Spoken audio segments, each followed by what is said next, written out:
তাহলে বিগত দুদিনে আমরা হাতের গড়ন, হাতের গঠন, হাতের বর্ণ, হাতের উষ্ণতা এই সমস্ত বিভিন্ন বিষয় নিয়ে জেনেছি।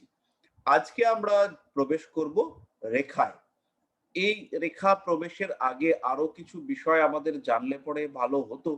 কিন্তু তা সত্ত্বেও আমার মনে হয় যে আমাদের সবার মনের মধ্যে একটা উৎকণ্ঠা সৃষ্টি হয়েছে, একটা আগ্রহ সৃষ্টি হয়েছে রেখা সম্পর্কে জানবার জন্যে।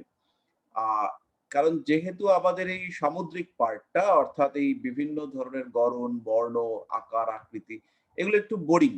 তো তার থেকে রেখাটা অনেক বেশি ইজি। আমাদের রেখা, মূল রেখাগুলোর সঙ্গে আজকে আমরা ১ম এ পরিচিত হব। আর তার সঙ্গে আমরা আজকে আরেকটা পার্ট করব। সেটা হলো হাতের রেখার সঙ্গে বয়সের সম্পর্ক বার করা।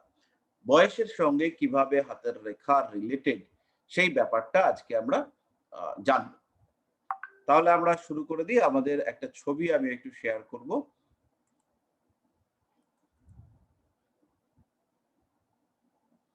আগের দিন আমরা ক্ষেত্রগুলো জানতে পেরেছিলাম।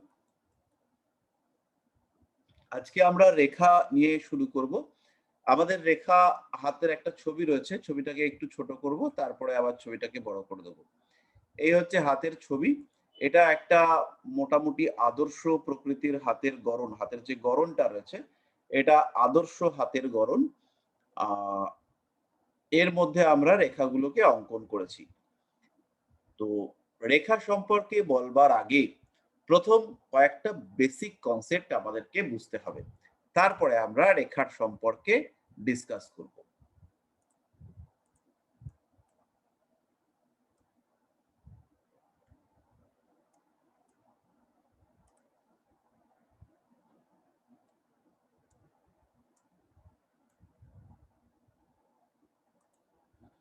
যদি কোনো একটা রেখা এরকম থাকে, তার সঙ্গে আরেকটা সমান্তরাল রেখা থাকে।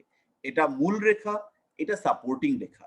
এইরকম অবস্থায় যদি থাকে, তাহলে এই সহায়ক রেখা মূল রেখার বলবত্তা বৃদ্ধি করে। এটা হলো ১ম একটা বিষয়। ২ নম্বর বিষয় যেটা আমাদেরকে বুঝতে হবে, সেটা হচ্ছে যেকোনো ক্ষেত্র, ধরে নিতে পারি শনির ক্ষেত্র, চন্দ্রের ক্ষেত্র, বৃহস্পতির ক্ষেত্র, যেকোনো ক্ষেত্র, সেই ক্ষেত্রটাকে ঘিরে যদি কোনো রেখা অবস্থান করে, যেমন এটা হচ্ছে বৃহস্পতির ক্ষেত্র, তাকে ঘিরে একটা রেখা অবস্থান করলো বা এইভাবে একটা অবস্থান করলো। এইটা হচ্ছে সেই ক্ষেত্রটার বলবত্তা বৃদ্ধি করে এবং বলবত্তা সংরক্ষণ করে। পারিপার্শ্বিক ক্ষেত্র থেকে ওই ক্ষেত্রটাকে বিচ্ছিন্ন করে। অর্থাৎ যদি হাতের মধ্যে সলোমন রিং থাকে, তাহলে একটা মানুষের জ্ঞান বৃদ্ধি পাক বা না পাক, সেই মানুষটা জানবে কোথায় আমার জ্ঞানকে জাহির করব আর কোথায় চুপ করে থাকব। অর্থাৎ যে সেপারেশন, ডিস্টিংগুইশ করা, কখন আমি ইমপ্লিমেন্ট করব, সেই যে কন্ট্রোল, সেইটা কিন্তু যেকোনো রেখা নিয়ে আসে। যেকোনো ক্ষেত্র, তাকে যদি কোনো রেখা ক্রস করে, তাহলে সেই রেখা সেই ক্ষেত্রটা নির্দেশিত বিষয়ের ছেদ বোঝায়। সেই বিষয়টা কমপ্লিট হয়েছে, সেই বিষয়টাকে ইন্ডিকেট করে। যেকোনো ঊর্ধ্বমুখী শাখা বা যেকোনো ঊর্ধ্বমুখী রেখা আমাদের পজিটিভিটি ইন্ডিকেট করে। যেকোনো নিম্নমুখী রেখা সেটা আমাদের ডিস্টারবেন্স ইন্ডিকেট করে। যেকোনো স্কোয়ার চিহ্ন, এই স্কোয়ার চিহ্ন বিভিন্ন গ্রহের সহাবস্থান, বিভিন্ন গ্রহের সম্পর্ক, সেই বিষয়টাকে নির্দেশ করে। কারণ স্কোয়ার যখনই হবে তখন কিন্তু ৪ টে রেখা লাগবে। আদারওয়াইজ স্কোয়ার কিন্তু ফরমেশন হবে না। তাহলে এই রেখাগুলো কোন দিক থেকে কোন দিকে যাচ্ছে, সেই বিষয়টাও ইম্পর্টেন্ট। এবং এই রেখাগুলো যে দিক থেকে গেল, সেই ক্ষেত্রগুলোর মধ্যে সম্পর্ক সৃষ্টি করবে। তাহলে এই ধরনের স্কোয়ার রেখা, সেগুলো পজিটিভ এবং গ্রহদের মধ্যে রিলেশনশিপ নির্দেশ করে। গ্রহদের সঙ্গে পারস্পরিক সম্পর্ক, সেই বিষয়টাকে কিন্তু ইন্ডিকেট করে। তাহলে এই ছোট্ট জিনিসগুলো আমাদের মাথায় রাখতে হবে যখন আমরা রেখা সম্পর্কে ডিসকাস করব। তাহলে এবার আমরা একটু রেখা পরিচিতি করি, আমরা রেখাগুলোকে একটু চিনি। তো প্রথম যে রেখাটা ১ নম্বর রেখা, তার নাম হচ্ছে আয়ু রেখা, পিতৃরেখা। এই রেখাটা আয়ু রেখা।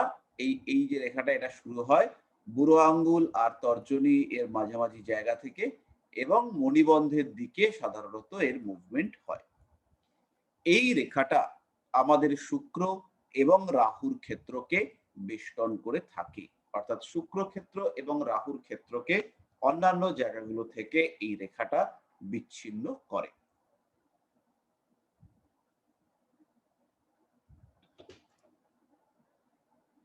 এরপরে ২ নম্বর রেখা, তার নাম হচ্ছে হৃদয় রেখা। এই যে আয়ু রেখা আমরা বললাম, আয়ু রেখার আরেকটা নাম হচ্ছে পিতৃরেখা। আয়ু রেখার নাম হলো পিতৃরেখা। তেমনি হৃদয় রেখা, এটা হচ্ছে ২ নম্বর রেখা। এটার শুরু হচ্ছে কনিষ্ঠার নিচে বুধের ক্ষেত্রর শেষ থেকে। এইখান থেকে শুরু হয়ে এটা যাবে একদম বৃহস্পতির ক্ষেত্রের দিকে। তাহলে বুধ আমাদের শিখন শক্তি ইন্ডিকেট করে।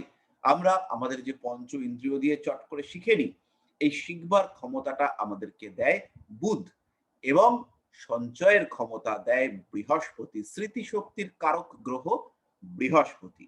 তাহলে এই হৃদয় রেখা, এটা কিন্তু আমাদের বাইরে থেকে অর্জিত জ্ঞানের সংরক্ষণ নির্দেশ করে। এই রেখাটা আমাদের বিবাহিত জীবন, আমাদের প্রেম জীবন, আমাদের ইন্টারাকশন, আমাদের বন্ধু ভাগ্য সমস্ত বিষয় ইন্ডিকেট করে। বাড়ি হবে কি হবে না, বাড়ি কাউকে দান করবেন কি করবেন না, বাড়ি হতে গিয়ে কেস খাবে কিনা, বাড়ি হওয়ার ক্ষেত্রে বাধা আসবে কিনা, সমস্ত জিনিস এই হৃদয় রেখা ইন্ডিকেট করে। প্রেমিকার সাথে সম্পর্ক, স্ত্রীর স্বাস্থ্য, সমস্ত বিষয় এগুলো আমরা হৃদয় রেখা থেকে পাই। বাচ্চা হবে কিনা, বাচ্চা হওয়ার ক্ষেত্রে সমস্যা আসবে কিনা, এই সমস্ত বিষয়, বুড়ো বয়সে কেমন কাটাবেন, ধর্মকর্মে মতি আসবে কিনা, লোভ আছে কিনা, সমস্ত বিষয় আমরা জানতে পারবো হৃদয় রেখা থেকে। ৩ নম্বর রেখাটা হলো শিরোরেখা। এটাকে অনেকে মাতৃরেখাও বলে থাকেন। দুটো কারণে এটাকে মাতৃরেখা বলা হয়। ১ নম্বর হচ্ছে এই রেখাটার সৃষ্টি, সেটা হলো পিতৃরেখার একসঙ্গে কাছে একই জায়গা থেকে। এই জায়গাটা থেকে পিতৃরেখার উপর ডিপেন্ডেন্ট হয়ে এই রেখাটা শুরু করে যাত্রা। তারপরে এই রেখাটা এককভাবে এগোয়। এবং এই রেখাটার যে গতি, মুভমেন্ট, যে দিকে রেখাটা যায়, সেই দিকটা হচ্ছে চন্দ্রক্ষেত্রের দিকে। আমাদের চন্দ্র মাতৃ কারক গ্রহ আমরা সবাই জানি। তাই জন্য এই চন্দ্রের ক্ষেত্রের দিকে এর যে মুভমেন্ট, এই কারণে একে মাতৃরেখাও বলা হয়। ৪ নম্বর রেখা আমাদের সবচেয়ে ইন্টারেস্টিং রেখা। ছোট্টবেলা থেকে যে রেখাটার দিকেই আমাদের চোখ ছিল, যারা আমরা অ্যাস্ট্রোলজি প্র্যাকটিস করি, অ্যাস্ট্রোলজি ভালোবাসি, সবাই সবার আগে ভাগ্যরেখা হাতের মধ্যে খুঁজি। তাহলে এই যে রেখা ৪ নম্বর রেখাটা মণিবন্ধ থেকে শুরু করে সোজা উপরে গিয়ে শনি অর্থাৎ কর্মজীবন, কর্মের দিকে ইন্ডিকেট করেছে। এই রেখাটার নাম হচ্ছে ভাগ্যরেখা। এই রেখাটাকে আমরা কর্মরেখা হিসেবেও ইন্ডিকেট করতে পারি। এই রেখাটাকে আমরা ধরতে পারি লাইন অফ কর্মা, যে কারণে এটা শনি ক্ষেত্রের দিকে মুভ করেছে। এই রেখাটাকে আমরা লাইন অফ কর্মা হিসেবে ট্রিট করতে পারবো।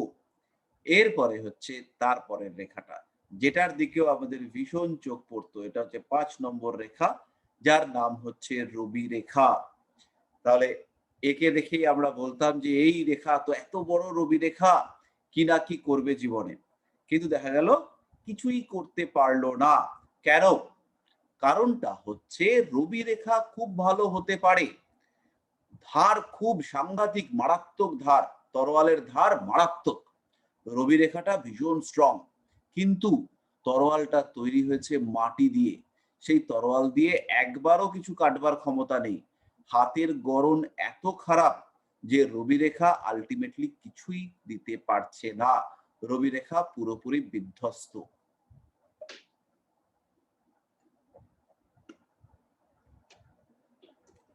তাই সবার আগে হাতের গড়ন, হাতের টেম্পারেচার এইগুলো দেখে প্রেডিকশন করতে হবে। হাতের বর্ণ, হাতের স্টিফনেস, হাতটা শক্ত না নরম, হাতের হাড়গুলোর মধ্যে গাঁটগুলো লাগছে কিনা।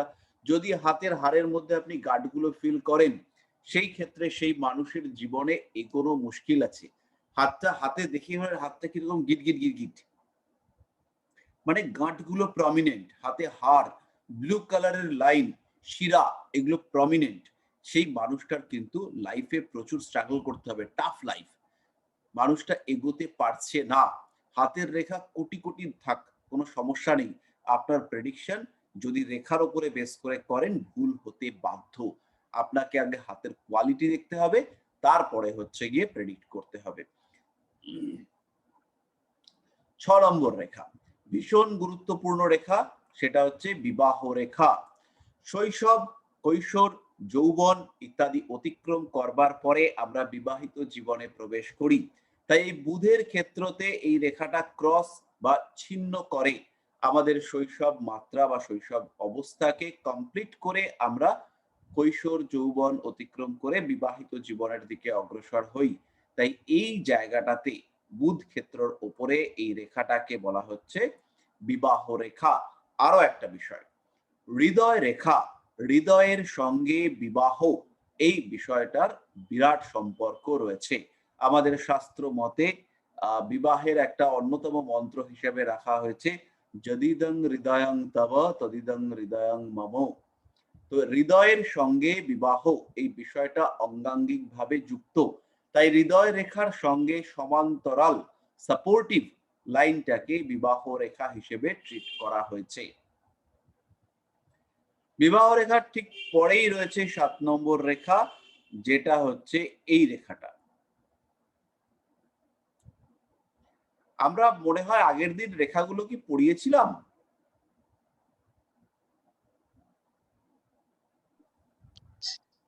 না স্যার, শুধু ক্ষেত্রগুলো বলা হয়েছিল। আচ্ছা, ঠিক আছে। তাহলে এই যে ৭ নম্বর যে রেখাটা রয়েছে, এই রেখাটার নাম হচ্ছে সন্তান রেখা। এই রেখাগুলোকে সন্তান রেখা মানে যদি আমরা ভাবি যে কটা সন্তান হবে, তা কিন্তু বেসিক্যালি নয়। এই ক্ষেত্রে এই রেখাটা ইন্ডিকেট করে সন্তানের প্রমিস রয়েছে কিনা। কটা সন্তান হবে এইটা বলা রিয়েলি টাফ। কোনো ক্ষেত্রে মিলে যায়, কিন্তু বেসিক্যালি আমি একদম বাস্তব কথা বলছি। আমি ১২টা সন্তানযুক্ত মানুষও দেখেছি, নিঃসন্তান মানুষ দেখেছি, এদের হাত আমি দেখেছি, ৫টা সন্তান, ৭টা সন্তান এটাও আমি দেখেছি।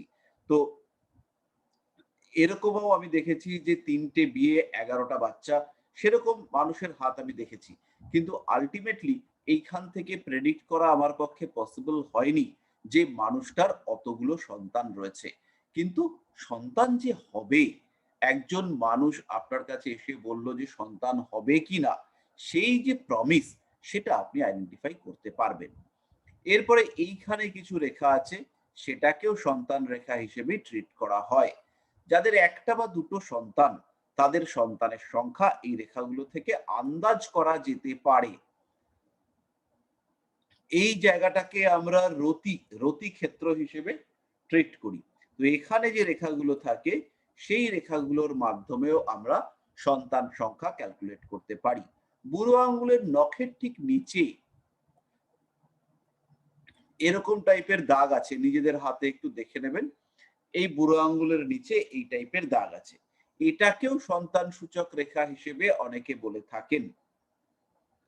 তো প্রত্যেকটা রেখা বিশ্বাস করতে হবে আপনাদেরকে যে এই রেখাগুলো সন্তানের প্রবাবিলিটি ইন্ডিকেট করে, কিন্তু কটা সন্তান হবে সেই বিষয়টা কিন্তু আইডেন্টিফাই করা যায় না এই রেখাগুলোর সাহায্যে। একদম বাস্তব অভিজ্ঞতা শেয়ার করলাম। মানুষ সুইসাইড করেছে, তার হাত গিয়ে দেখে এসছি। একদম বডি নামানোর সময় সেই হাত গিয়ে দেখে এসছি। একজন মানুষ আমাদের পাড়ার, সে তার অ্যাক্সিডেন্ট হয়েছে, তার কিছুই পাওয়া যায়নি, তাকে প্লাস্টিকে করে তার দেহ দিয়েছে, অঙ্গগুলো, তার পেটের অংশগুলো সব প্লাস্টিকে করে দিয়েছে। তার হাতও গিয়ে দেখে এসছি মর্গে গিয়ে। তো সেই ক্ষেত্রেও যে একদম ইনস্ট্যান্ট প্রেডিকশন করা পসিবল হয়েছে তা কিন্তু নয়। রাস্তায় রোড অ্যাক্সিডেন্ট করেছে, পা ভেঙে গেছে, সেই অবস্থায় হাতের ছবি নিয়ে মানে হাতটা আর কি দেখে এসেছি। পুরোপুরি দেখতে পারিনি, কিন্তু যতটুকু দেখা সম্ভব হাতটা তুলে দেখে এসেছি। তো যাই হোক, আমাদের ৭ নম্বর রেখা হলো। এবার আমরা চলে আসবো আমাদের ৮ নম্বর রেখায়। ৮ নম্বর রেখাটা এইটা এই জায়গা থেকে শুরু করে বুধের ক্ষেত্রের দিকে গেছে। এই রেখাকে কেউ বলেন ব্যবসা রেখা, কেউ বলেন স্বাস্থ্য রেখা। ইংরেজিতে একে বলা হয় লাইন অফ লিভার, লিভার নির্দেশক রেখা। আমাদের পেটের যে এই অংশ, আমাদের হাতের যে এই অংশটা, এটা আমাদের হজম শক্তি ইন্ডিকেট করে কিরকম ভালো করে আমরা ডাইজেস্টিভ পাওয়ার আমাদের রয়েছে, আমাদের লিভারের অ্যাক্টিভিটি কতটা, সেই সমস্ত বিষয়গুলো ইন্ডিকেট করে। তো এখান থেকে রেখাটা উঠে বুধ ক্ষেত্রের দিকে গেছে। এই রেখাটাকে আমরা বলবো লাইন অফ লিভার, স্বাস্থ্য রেখা বা ব্যবসা রেখা। কিন্তু এই ব্যাপারটা হচ্ছে এই রেখাটা ব্যবসার জন্য বিশেষ জরুরি নয়। যেহেতু রেখাটা বুধের দিকে গেছে এবং বুধ আমাদের ব্যবসা বা ব্যবসায়িক মানসিকতাকে নির্দেশ করে, তাই জন্য আমরা বলতে পারি এই রেখাটা হচ্ছে ব্যবসা রেখা। কিন্তু বেশিরভাগ ক্ষেত্রে দেখবেন যে ব্যবসায়ীদের হাতে এই রেখাটা নেই। কনফিউজড হবেন না, আমরা ক্লিয়ার করব। এরপরে হচ্ছে ৯ নম্বর রেখা। এই ৯ নম্বর রেখাটা মূলত চন্দ্র ক্ষেত্রের একটু বাইরের দিক থেকে এই দিক থেকে এরকম ভাবে দেখতে পাওয়া যায়, এরকম। এই ১৩ নম্বর রেখার সঙ্গে এক নয়, চন্দ্র ক্ষেত্রের ওপর দিয়ে এই রেখাটা যায়, চন্দ্র ক্ষেত্রকে ঘিরে। খুব কম হাতে এই রেখা দেখতে পাওয়া যায়, রেয়ার রেখা। এর নাম হচ্ছে প্রবৃত্তি রেখা, প্রবৃত্তি রেখা।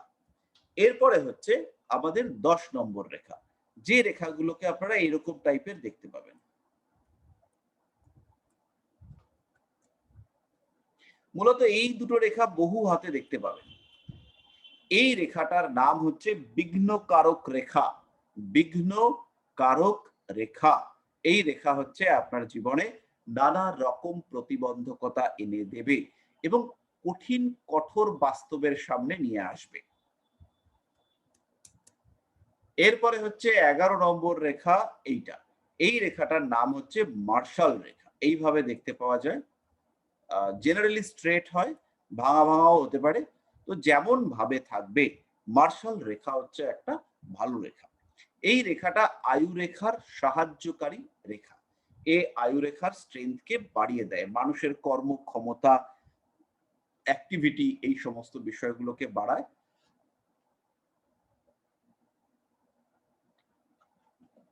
আর প্রতিবাদ করবার ক্ষমতা, প্রতিরোধ করবার ক্ষমতা, এইগুলোকে বাড়ানোর চেষ্টা করে মার্শাল রেখা। খেলোয়াড়দের ক্ষেত্রে মার্শাল রেখা হচ্ছে একটা ভীষণ ইম্পর্টেন্ট লাইন। আয়ু রেখাতে যদি ছেদও থাকে, আয়ু রেখা যদি ভেঙে যায়, সেই ক্ষেত্রে একটা ভালো মার্শাল রেখা মানুষটাকে বাঁচিয়ে রাখতে পারে। এই রেখাটা এইরকম ভাবে দেখতে পাওয়া যায়। এটাকে অনেক সময় মঙ্গল রেখা বলা হয়, আয়ুর গার্ড লাইন সেটাও একে বলা হয়। এরপরে আমাদের রয়েছে ১১ নম্বর, ১২ কোথায় গেল ১২?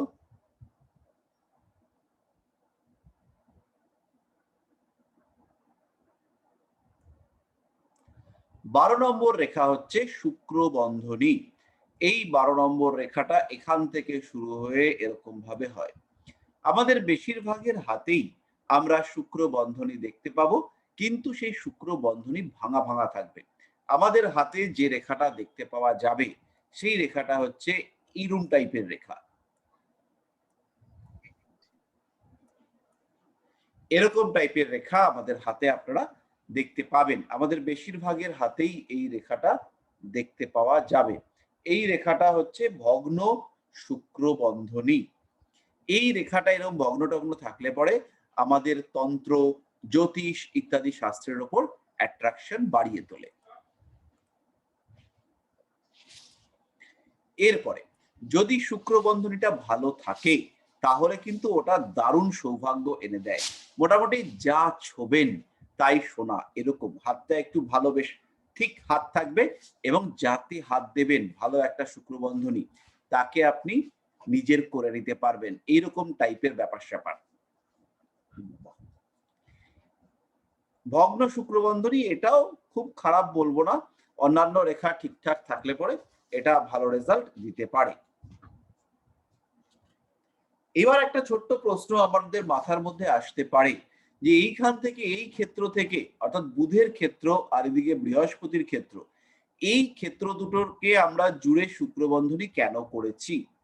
এই ক্ষেত্রে আমি কোনো বইতে সলিড কোনো রেফারেন্স পাইনি, কিন্তু একজন মানুষ তার কাছ থেকে যেটা জানতে পেরেছি বা তার যেটা আইডিয়া আমার মনে হচ্ছে যুক্তিগ্রাহ্য আইডিয়া, সেটা হচ্ছে বুধ এবং শুক্র, ভুল বললাম, বুধ এবং বৃহস্পতি, এই দুটোর সঙ্গে শুক্রের ভীষণ ক্লোজ রিলেশনশিপ রয়েছে।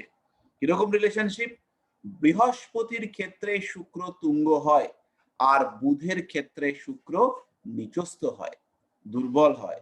তাহলে এই যে ক্ষেত্র দুটো তার মধ্য থেকে সংযোগকারী রেখা, তাকে শুক্র বন্ধনী হিসেবে ট্রিট করা যেতে পারে।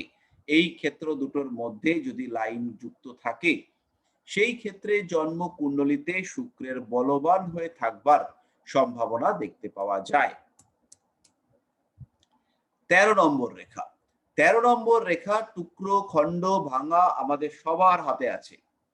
13 নম্বর রেখাটার নাম হচ্ছে দিব্য অনুভূতি রেখা বা দৈব অনুভূতি রেখা। এইটা আমাদের আধ্যাত্মবাদী চিন্তা ভাবনাকে বাড়িয়ে তোলে, আমাদের চিন্তার স্তরকে অনেকটাই শক্ত বলবান করে তুলবার ক্ষমতা রাখে এই রেখাটা। এর নাম হচ্ছে দৈব অনুভূতি রেখা। আমাদের প্রত্যেকের হাতেই এটা পাবেন, এটা ছোটখাটো আকারে থাকবে, ভাঙাচোরা যেমনই হোক না কেন কিছু না কিছু পার্টে থাকবে। 14 নম্বর রেখা, 14 নম্বর রেখার নাম হচ্ছে বিদেশ ভ্রমণ রেখা বা ভ্রমণ রেখা। চন্দ্রের ক্ষেত্রের উপর এই রেখাটা দেখতে পাওয়া যায়, এইরকম ভাবে এই রেখাটা থাকে। এই ভ্রমণ রেখা সবসময় যে আপনার ভ্রমণ নির্দেশ করবে তা কিন্তু নয়। আগে শাস্ত্র রচনাকালে বিদেশ যাত্রার মাধ্যম হিসেবে ছিল হয় পদযাত্রা অথবা ছিল জলযাত্রা। তো এই ক্ষেত্রে এই জল নির্দেশক অংশ চন্দ্র, তার উপর দিয়ে যে রেখা রয়েছে তাকে বলা হচ্ছিল বিদেশ যাত্রার রেখা। এরই সঙ্গে সঙ্গে আর একটা বিষয়, ভ্রমণ মানেই হচ্ছে কমিউনিকেশন, বিভিন্ন জায়গার সঙ্গে যোগাযোগ।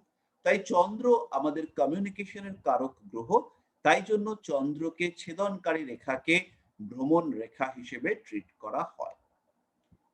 এরপরে আমাদের 15 নম্বর রেখা, 15 নম্বর রেখা, এই রেখাটা খুব রেয়ার রেখা। শুক্র ক্ষেত্রের উপর এই ধরনের একটা রেখা কোনো কোনো সময় দেখতে পাওয়া যায়। এই রেখাটা লাইন অফ অ্যাডিকশন হিসেবে আমরা ট্রিট করতে পারি।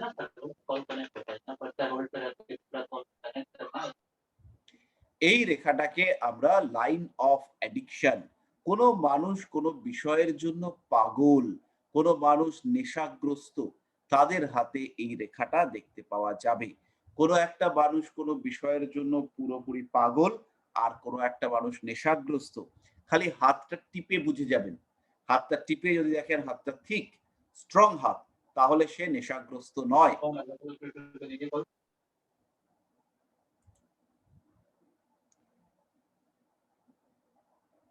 তো তাহলে সে কিন্তু নেশাগ্রস্ত নয়, সে কোনো একটা বিষয় জানার জন্য পাগল। আর যখনই কোনো একটা মানুষের হাত খুব পাতলা ফিনফিনে টাইপ, তখন কিন্তু সেই মানুষটার মধ্যে নেশাগ্রস্ত হওয়ার একটা সম্ভাবনা থাকবে। আচ্ছা, তাহলে 15টা হলো, এরপরে হচ্ছে 16 নম্বর, সেটা হচ্ছে মণিবন্ধ রেখা।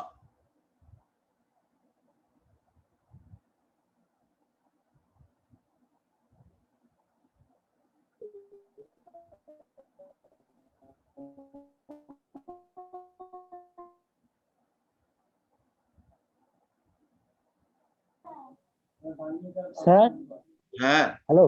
হ্যাঁ, মণিবন্ধ রেখা হচ্ছে আমাদের হাতের একদম নিচের দিকের রেখাটা, অর্থাৎ হাতটা যেখানে শেষ হয়েছে, যেটাকে আমরা লাইন অফ ব্রেসলেট সেটা বলে থাকি। এই রেখা অর্থাৎ মণিবন্ধ রেখা যদি আমাদের হাতে থাকে এবং স্ট্রং থাকে, তাহলে জীবন ভীষণ রকম স্টেবল হয়। একটা মণিবন্ধ রেখা মারাত্মক স্টেবল জীবন, দুটো মণিবন্ধ রেখা জীবনে ব্যাপক উন্নতি। কিন্তু খুব কম লোকের হাতে দুটো মণিবন্ধ বা একটা গোটা মণিবন্ধ দেখতে পাওয়া যায়। মণিবন্ধগুলো এরকম ভাঙা টাইপের হয়। যারা জীবনে এস্টাবলিশড বা যারা জীবনে দাঁড়িয়েছে, তাদের ক্ষেত্রে আমরা একটা গোটা মণিবন্ধ দেখতে পারি। অন্য ক্ষেত্রে মণিবন্ধ কিন্তু আমাদের ভাঙা দেখতে পাওয়া যায়। এইরকম দুটো স্ট্রং মণিবন্ধ, এইটা কিন্তু বিশেষ দৈব আশীর্বাদ প্রাপ্ত মানুষের হাতের ক্ষেত্রে দেখতে পাওয়া যাবে। অন্যথায় এই লাইন, এরকম টাইপের লাইন, সেটা আমরা দেখতে পাবো না। আর এইরকম ভাঙা ভাঙা মণিবন্ধ রেখা এভারেজ সব মানুষের হাতেই থাকে, কিন্তু এগুলো বিশেষ একটা ফল দিতে সক্ষম হয় না, স্ট্রাগলের পরিমাণ বাড়ে। এইবার একটা রেখা আমরা পড়ব, সেটা হচ্ছে সলোমন রেখা। এটাকে বলা হয় সলোমন রিং, বা এটাকে বলা হয় লাইন অফ উইজডম। এই লাইনটা অ্যাকচুয়ালি এরকম ভাবে থাকলে পরেই সেটাকে সলোমন রিং হিসেবে ধরা যায়।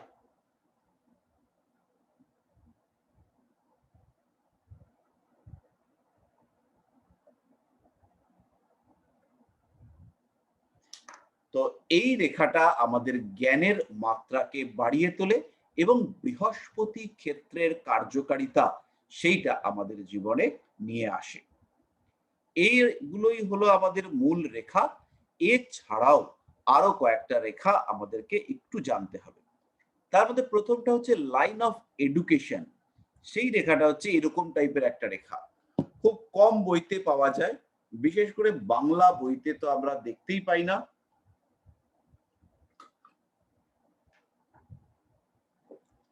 বেসিক্যালি শিক্ষা বিচার করবার ক্ষেত্রে এই লাইনটাকে বিরাট গুরুত্ব দেওয়া হয় না। মৌলিক শিক্ষার ক্ষেত্রে এই লাইনটা গুরুত্ব পায়। এর নাম হচ্ছে শিক্ষা রেখা। এরকম ভাবে দেখতে পাওয়া যায়, এরকম ভাবে দেখতে পাওয়া যায়, এরকম ভাবে আমরা দেখতে পাই।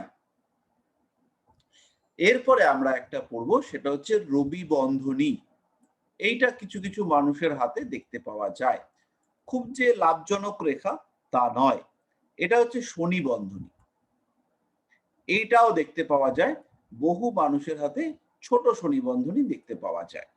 এটা কিন্তু বাড়ির থেকে গৃহত্যাগ করবার মানসিকতাকে নির্দেশ করে, এবং এটা আলটিমেটলি খুব একটা সুখদায়ক রেখা নয়। এদের জীবনেও স্ট্রাগল করতে হয়, এবং এরা আধ্যাত্ম মার্গে অগ্রসর হতে চায়।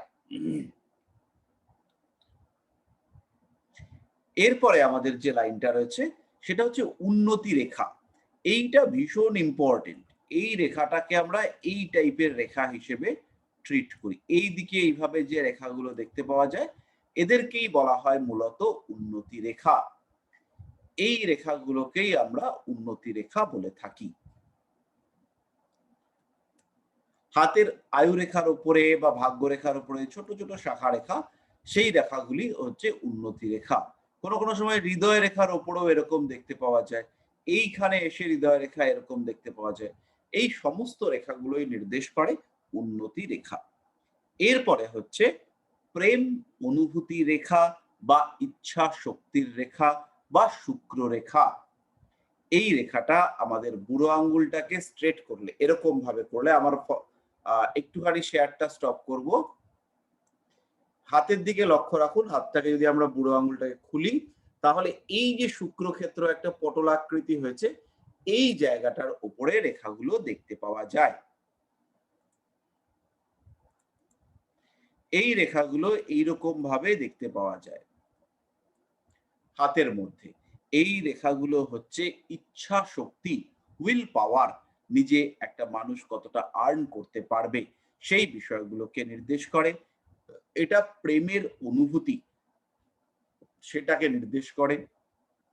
এই বিষয়গুলোকে এটা ইন্ডিকেট করে। আর একটা রেখা, এর নাম হচ্ছে রতি রেখা। এইখানটা থেকে, এই দুটো পর্বের মাঝখান থেকে এই রেখা দেখতে পাওয়া যায়। এই রতি রেখা, এই রেখাটা হচ্ছে এইরকম ভাবে থাকে। রতি রেখাটা কিন্তু সন্তান বিচারের ক্ষেত্রে ভীষণ গুরুত্বপূর্ণ। যে এই মানুষটা সন্তান উৎপাদনে সক্ষম কিনা, এই মানুষটার কোনো গাইনো প্রবলেম রয়েছে কিনা, এই সমস্ত বিষয় বিচার করবার ক্ষেত্রে এই রতি রেখাটা আমাদেরকে দেখে নিতে হবে। তাহলে আমরা মোটামুটি আমাদের মূল রেখা সেইগুলো জানলাম। এর মধ্যে কিছু আপনারা আগে থেকেই জানতেন, কিছু কিছু রেখা আজকে আপনারা প্রথম জানলেন। তাহলে এই পর্যন্ত যদি কোথাও কোনো কিছু বুঝতে সমস্যা হয় তাহলে সেইটা একটুখানি শেয়ার করুন। বলুন, কোথাও যদি বুঝতে সমস্যা হয়। স্যার রতি রেখাটা একবার আপনার হাতে দেখান না। আমার হাতে? আমার হাতে তো বুঝতে পারলাম না। নেই। না না, মানে কোন জায়গাটায় থাকে, জায়গাটা আইডেন্টিফাই করতে পারছি না। দেখা যাচ্ছে? হ্যাঁ। বুড়ো আঙুলটা। এবার আমি তিনটে পর্ব এঁকে দেখাচ্ছি। তিনটে পর্ব কি দেখতে পাওয়া যাচ্ছে? হ্যাঁ স্যার। এই যে পর্বটা, এই পর্বটা মানে একদম শুক্রক্ষেত্র শেষ, বুড়ো আঙ্গুল শুরু, এইটা যে প্রথম পর্ব, এই জায়গাটাতে এইভাবে রতিরেখাটা দেখতে পাওয়া যাবে। আচ্ছা, ওখান থেকে তো আপনি সন্তান রেখাও বললেন ওখানে। হ্যাঁ, ওই জায়গাটা, ওইখানটা থেকে যে রেখাগুলো, ওখান থেকে সন্তান বিচার করা যায়। এরপরে এই বুড়ো আঙ্গুলের ওপরে যে রেখাগুলো দেখাচ্ছি, এই যে বুড়ো আঙ্গুলটাকে ভাঁজ করলে যে রেখাগুলো তৈরি হলো, এই যে রেখাটা, এই জায়গাটা, এখানে দেখুন দেখা যাচ্ছে একটা ছোট্ট গ্যাপ তৈরি হয়েছে। ওই যে রেখাটা হারিয়ে গেল, এই দেখুন একটা ছোট্ট রেখা তৈরি হলো। ওই জায়গাটার রেখা থেকেও সন্তান বিচার করা যায়। এবার বেসিক্যালি এগুলো কার্যকরী নয়। এই যে জায়গাটা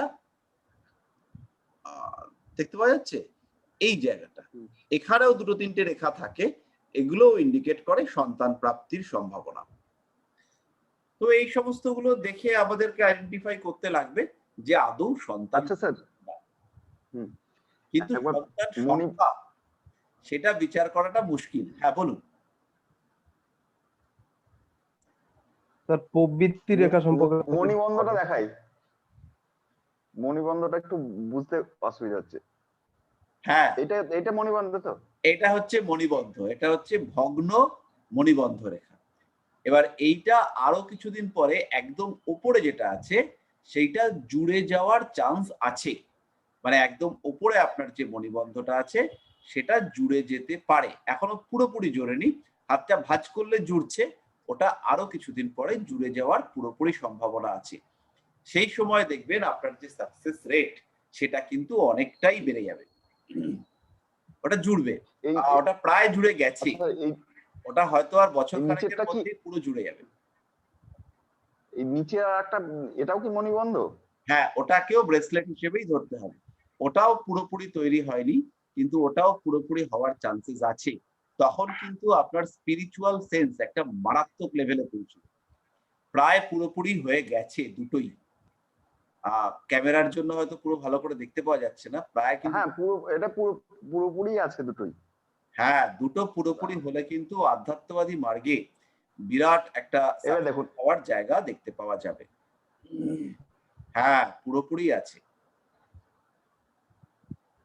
দুটোই পুরোপুরি আছে। দুটো মণিবন্ধ রেখা এই যে অনুরাগের ক্ষেত্রেও রয়েছে, অনুরাগের ক্ষেত্রেও আধ্যাত্মবাদী তন্ত্র, আধ্যাত্মবাদ এই সমস্ততে যাওয়ার জায়গা রয়েছে।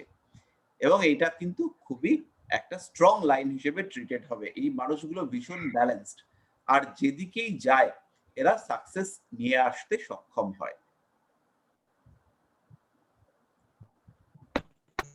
শুনে খুব খুশি হলাম। খালি খুশি হলে হবে, আমাদেরকেও মিষ্টি টিষ্টি খাইয়ে খুশি করতে হবে। আচ্ছা, প্রবৃত্তি রেখা কে আর কি জানতে চাইলেন? আমি সুকান্ত স্যার, এটা সম্পর্কে স্যার একটু জানতে চাই।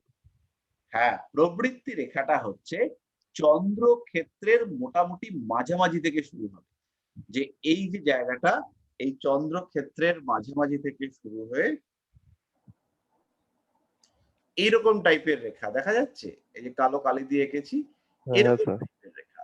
আর এই রেখাটাই যখন অনেকটা বড় হয়ে চন্দ্রক্ষেত্রটাকে ঘিরবে এরকম ভাবে দেখা যাচ্ছে, হুম হুম। তখন এটাকে আমরা বলবো দিব্য অনুভূতি রেখা। স্যার এটা কি করে ওটাই জানতে চাচ্ছিলাম। এই এটা থাকলে কি রেখাটা হয়? আমাদের মধ্যে আমাদের ইনটিউশন পাওয়ার বাড়ায়। আমরা যারা অ্যাস্ট্রোলজি করি আমাদের ক্ষেত্রে এই রেখাটা ইম্পর্টেন্ট। চন্দ্রের ক্ষমতা ওই রেখাটা বাড়িয়ে দেয়। ওই রেখাটা যদি আমাদের ক্ষেত্রে থাকে তাহলে আমাদের কেরিয়ারের ডেভেলপমেন্টের ক্ষেত্রে কোনো মহিলার সাপোর্ট দেখতে পাওয়া যায়। কোনো কোনো সময় এই প্রবৃত্তি রেখা আমাদের পরকীয়া প্রেমের সম্ভাবনা এনে দেয়। এই প্রবৃত্তি রেখায় যদি জব চিহ্ন থাকে এবং শিরোরেখা যদি খুব পীড়িত হয় তাহলে স্নায়ু রোগের সম্ভাবনা দেখতে পাওয়া যায়। এই স্নায়ু রোগ কোনো কোনো সময় ডিপ্রেশনে কনভার্টেড হয়। এই মানুষগুলো নিজেরাই মানসিক সমস্যা ক্রিয়েট করে। হলো, এই হ্যাঁ। প্রবৃত্তি রেখাই যদি স্ট্রেট হয়ে যায়, ওই একই জায়গায় রয়েছে কিন্তু স্ট্রেট, সেই ক্ষেত্রে মনের জোরকে বাড়িয়ে দেয়। স্ট্রেট না হয়ে যদি একটু কোণা করে যায়, অর্থাৎ বুধ ক্ষেত্রের দিকে মুখ করেছে, অন্যদিকে শুক্র ক্ষেত্রের দিকে মুখ করেছে, তখন সেই রেখাটাই কনভার্টেড হয়ে যায় ব্যবসা রেখা বা স্বাস্থ্য রেখায়।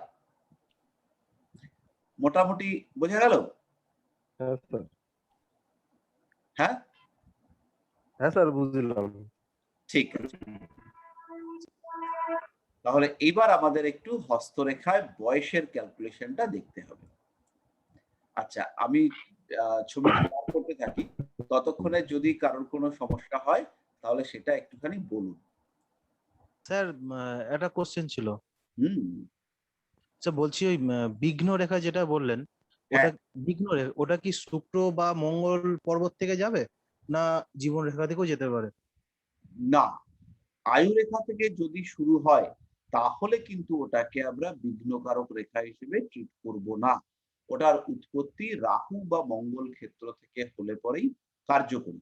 অন্যথায় যদি শুক্র ক্ষেত্র থেকে উৎপন্ন হয় সেই ক্ষেত্রে কিন্তু ব্লকেজ এনে দেওয়ার চেষ্টা করে। আচ্ছা স্যার, আমার হাতে জীবন রেখা থেকে একটা মাঝামাঝি জায়গা থেকে বুধ পর্বত দিয়ে গেছে একটা রেখা, হ্যাঁ, বেশ স্পষ্ট। ওইটা দেখতে হবে যে কোন বয়সে ঘটনাটা ঘটেছে। যদি দেখা যায় যে আহ এই বর্তমান বয়সের থেকে বেশি বয়সে বা কম বয়সে হয়েছে, ওটা কিন্তু ইন্ডিকেট করে কোন রকম ডেভেলপমেন্ট হচ্ছে, কোন রকম উন্নতি হওয়ার সম্ভাবনা তাকেই ওটা ইন্ডিকেট করে। স্যার, হ্যাঁ, আমাদের মেয়েদের ক্ষেত্রে মানে কোন হাতের রেখাটাকে আমাদের দেখা উচিত? মেয়েদের ক্ষেত্রে, ছেলেদের ক্ষেত্রে সবার ক্ষেত্রেই দুটো হাত রয়েছে। একটা হচ্ছে জন্ম নির্দেশক হাত, আর একটা হচ্ছে আমাদের কর্ম নির্দেশক হাত। তো এইবার আমাদের সবসময়ই দেখা উচিত কর্ম নির্দেশক হাতটাকে, এবং সাপোর্টিং হ্যান্ড হিসেবে আমরা জন্ম নির্দেশক হাতটাকেও দেখব। দুটো হাতকেই দেখতে হবে এবং দুটো হাতের রেসপেক্টেই প্রেডিকশন করতে হবে। একটাকে আমরা বলতে পারি বাহ্যিক প্রকাশের হাত, আর একটাকে আমরা বলতে পারি আভ্যন্তরীণ মানসিকতার হাত। কোনো কোনো মানুষ আছে তারা খুব বাইরে থেকে নিজেদেরকে রুড, খুব রাফ এইভাবে প্রকাশ করে, কিন্তু দেখা যায় যে মানুষটা হচ্ছে গিয়ে ভেতরে খুব সফট। কোনো কোনো মানুষ হচ্ছে গিয়ে ইন্ডিকেট করে যে বাইরে খুব আহ ভালো মানুষ, খুব হেল্পফুল, খুব সাপোর্টিভ, কিন্তু দেখা গেল যে এই মানুষটা আলটিমেটলি ভীষণ বদমাশ। তো এই সমস্ত বিষয়গুলোকে আমরা আইডেন্টিফাই করতে পারবো এই দুটো হাতের মাধ্যমে।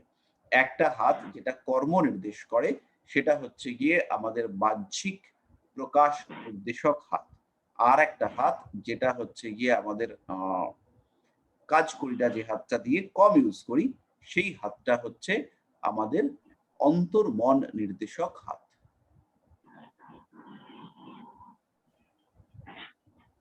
আচ্ছা স্যার, হ্যালো বোঝা গেল? স্যার, আমি ডেভিড বলছিলাম স্যার। হ্যাঁ, বুঝতে আমাদের পারলাম। হ্যাঁ, ডেভিড বাবু বলুন। বলছি স্যার, আমাদের হাতের রেখাগুলো কি চেঞ্জ হয়?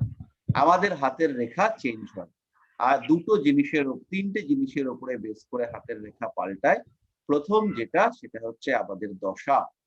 দ্বিতীয় যেটা সেটা হচ্ছে আমাদের গোচর, আর তৃতীয় যেটা সেটা হচ্ছে আমাদের কর্ম। সুকর্ম বা কুকর্ম তার উপরে ডিপেন্ড করে আমাদের হাতের রেখায় পরিবর্তন আমরা দেখতে পাই। ও আচ্ছা স্যার, তাহলে কি এটা হস্তরেখার বিচারের মানে গোচর নাকি এই না না ডেট অফ না বার্থ? না না, সবটাই পরস্পরের সঙ্গে সম্পর্কিত। আমরা যখন হচ্ছে গিয়ে হাত দেখব বা আমরা যখন হচ্ছে গিয়ে করব, আমরা কি বলে, আমরা যখন ছক দেখব, পেয়েছি ছবিটা খুঁজে পাচ্ছিলাম না। আমরা যখন হচ্ছে গিয়ে ছক দেখব বা হাত দেখব, আমরা তো একই মানুষকে জাজ করব। তাহলে সেই মানুষটাকে যখন আমরা জাজ করব, তখন তো আলটিমেটলি আমাদেরকে সেই মানুষটার সম্পর্কেই জাজমেন্ট করতে হবে। তো সেই ক্ষেত্রে হাত হোক বা আমাদের ছক হোক, যাই হোক, আলটিমেট রেজাল্ট একই আসবে। আর গোচর সবসময় জন্ম কুণ্ডলী সাপেক্ষে, রাশি সাপেক্ষে, লগ্ন সাপেক্ষে, এগুলো সাপেক্ষেই বিচার করতে হবে। আর দশা তার জন্ম কুণ্ডলী সাপেক্ষে, আর কর্মা ভালো কাজ সেইটা কিন্তু আমাদের মানুষের হাতে রেখার পরিবর্তন নিয়ে আসতে পারে। যে আপনি একটা সুসঙ্গে রয়েছেন, আপনার সঙ্গে ভালো মানুষদের যোগাযোগ রয়েছে, সেই ক্ষেত্রে কিন্তু ডেভেলপমেন্ট রেট, হাতের রেখার ইমপ্রুভমেন্ট হবে। আচ্ছা স্যার, আমি একটা কথা বলি। আমার অনামিক আঙ্গুলের মাথায় একটা তিল ছিল, আর এটা অনেকদিন ধরে ছিল, এখন হঠাৎ করে নেই, আবার চলে গিয়েছে। মাথায়? মাথায় অনামিক আঙ্গুল। ও, আঙ্গুলের মাথায়? এটা অনামিকা আঙ্গুলের মাথায় হচ্ছে গিয়ে তিল, এটা খুব একটা হ্যাঁ। ভালো সিম্বল নয়। এটা হচ্ছে গিয়ে অ্যাংজাইটি, ডিপ্রেশন, কনফিডেন্সের অভাব, ম্যারিড লাইফে সমস্যা, এই সমস্ত জিনিসকে যেমন বোঝায়, তেমনি বাবার শরীর স্বাস্থ্য নিয়ে সমস্যা সেটাও ইন্ডিকেট করে। এই ক্ষেত্রে ডিফেমেশন অর্থাৎ বদনাম হওয়ার একটা সম্ভাবনা থাকে, আইনি অশান্তিতে জড়িয়ে যাওয়ার সম্ভাবনা থাকে, রাজনৈতিক ক্ষেত্রে জড়িয়ে গিয়ে আবার রাজনৈতিক ক্ষেত্রে ব্যর্থ হওয়ার সংযোগ সেটাও দেখতে পাওয়া যায় যদি অনামিকা আঙ্গুলের উপরে তিল থাকে। একদম সিম্পল যদি আমরা বলি, তাহলে অপযশ সেটা হওয়ার সংযোগ থাকে। ওই তিলটা রিমুভ হওয়ার পরে নাম ডাক এগুলো বাড়বে।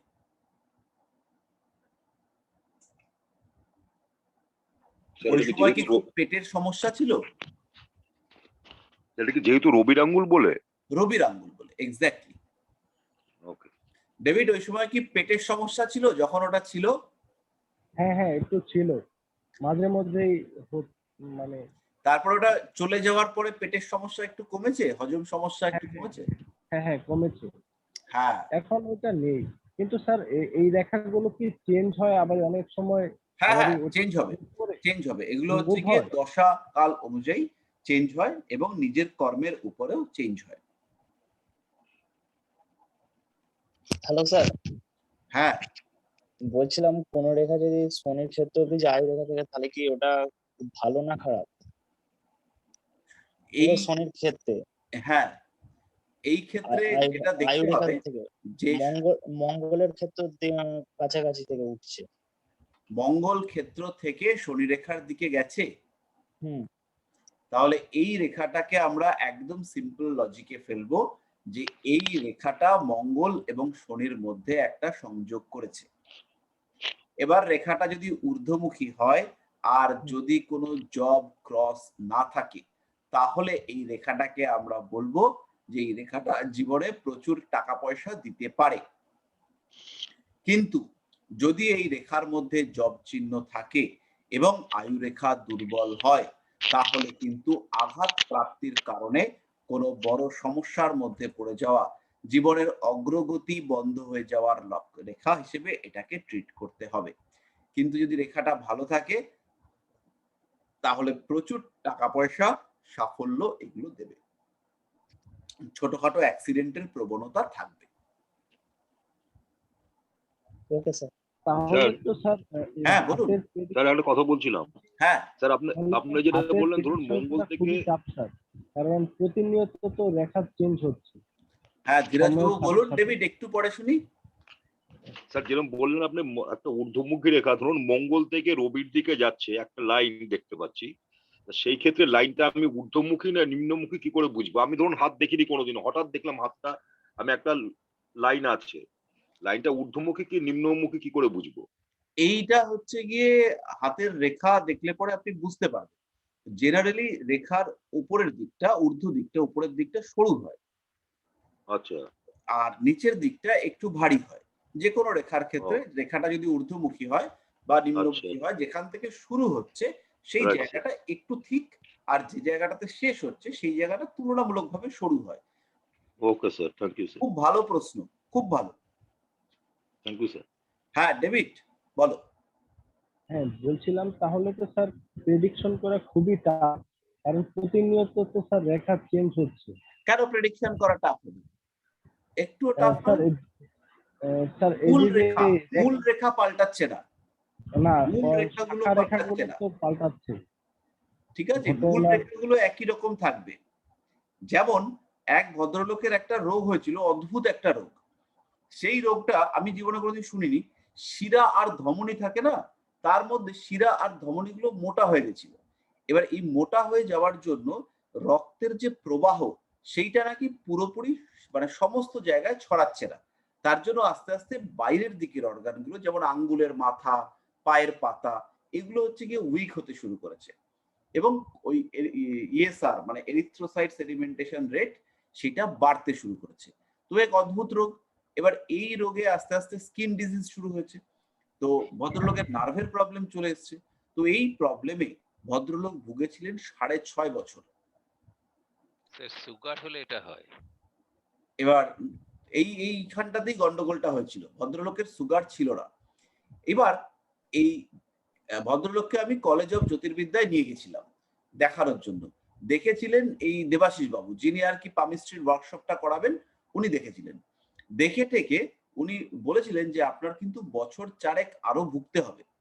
ওনার হাতের মধ্যে একটা হেজি জায়গা ছিল। ওই জায়গাটাতে কোনো রেখা নেই।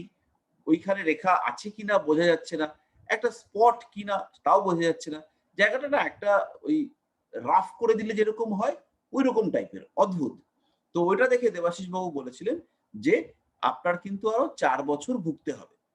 কিন্তু পুরো ক্রেডিটটা পেয়েছিল গৌতম ভারতী। গৌতম ভারতী বলে একজন অ্যাস্ট্রোলজার আছে, সে হচ্ছে পেপার টেপারে অ্যাড দেয়। গৌতম ভারতী ওই ৪ বছরের মাথায় গিয়ে এই ভদ্রলোক তিনি গৌতম ভারতীকে দেখান এবং গৌতম ভারতীকে দেখানোর পরে উনি সুস্থ হয়ে যান। কিন্তু বেসিক্যালি একদম ওটা প্রি প্রেডিক্টেড ছিল যে ৪ বছর মতো ওনার টাইম লাগবে। কিন্তু গৌতম ভারতীর গুড লাক সেইটা হচ্ছে এই লোকটা ওইখানে গিয়ে উপস্থিত হলো ঠিক সুস্থ হওয়ার আগের মুহূর্তে। আর দেবাশিস সেনগুপ্তর ব্যাড লাক যে ৪ বছর আগে লোকটা গিয়ে পৌঁছলো। তারপরে এই ৪ বছরে এই ভদ্রলোক অনেক অ্যাস্ট্রোলজার, অনেক ডাক্তার দেখিয়েছে, কোনোখানেই কিছু হয়নি। কিন্তু ওই যে গৌতম ভারতীর গুড লাক সেইটা হচ্ছে গিয়ে হলো যে ওনার কাছে গিয়ে ভদ্রলোক ওনাকে দেখানোর পরে উনি সুস্থ হলেন।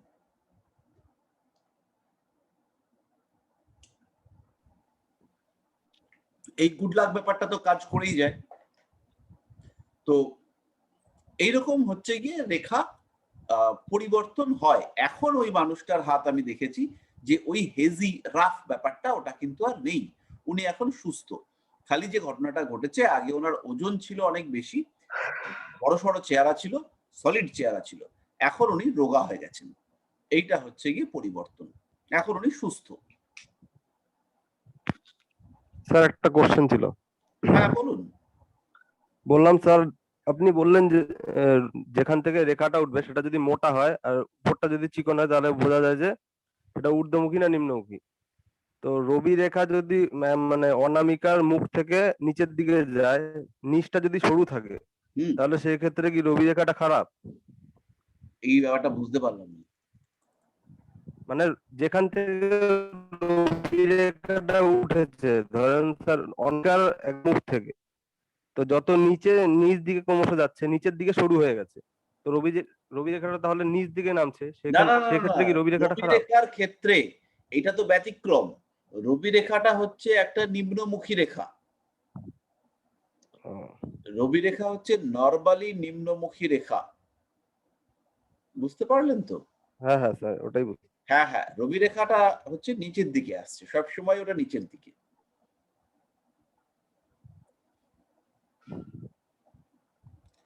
তাহলে আমরা পরের পার্টে এগোই।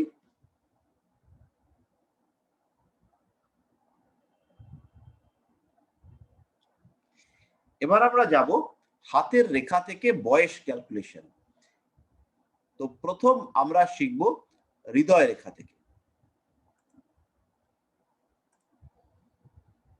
আমি একটুখানি শেয়ার করে নিই স্ক্রিনটাকে। আশা করছি শেয়ার হয়েছে। তো প্রথমে যে বয়স আমরা ক্যালকুলেট করা শিখব সেটা হচ্ছে হৃদয় রেখা থেকে। এবার হৃদয় রেখাটাকে হাত দিয়ে টিপে ধরুন, দু হাত দিয়ে। একটা হচ্ছে গিয়ে হাতের পেছন দিকে যাবে, আর একটা হাত হচ্ছে হৃদয় রেখার ওপরে থাকবে। বুড়ো আঙ্গুলটা হৃদয় রেখার ওপরে, আর অন্য একটা আঙ্গুল হাতের পেছনের দিকে। এবার হৃদয় রেখাটাকে ধরে আস্তে আস্তে এগোন বা পিছন, দেখবেন ওখানে দুটো গাঁট পড়বে। হৃদয় রেখার উপরে প্রথম গাঁট পড়বে কনিষ্ঠা আর অনামিকার মধ্যে, আর দ্বিতীয় গাঁট পড়বে আপনার অনামিকা মধ্যমার মধ্যে, তৃতীয় গাঁট পড়বে মধ্যমা এবং তর্জনীর মধ্যে। গাঁটগুলো কি ফিল করতে পারলেন? নিজেদের হাতে একটু গাঁটগুলো দেখুন। স্যার একটু হাতে দেখান, আপনার হাতে। হাতের হৃদয় রেখাটাকে ধরে এইভাবে আর কি টিপবেন। স্ক্রিন শেয়ারটা অফ করছি, তাহলে বুঝতে পারবেন। লক্ষ্য করুন ভিডিওটা, এইভাবে, এই যে এইভাবে হচ্ছে গিয়ে টিপবেন। এই একটা প্রথম গাঁট, এই যে প্রথম গাঁট, দ্বিতীয় গাঁট, জয়েন্ট গুলো, জয়েন্টটা, হ্যাঁ হ্যাঁ, মাঝখানটা। প্রথম গাঁটটা কনিষ্ঠার নিচে 25 বছর, দ্বিতীয় গাঁটটা 50 বছর, তৃতীয় গাঁটটা 75 বছর। একদম সোজা হিসাব, 25, 50, 75।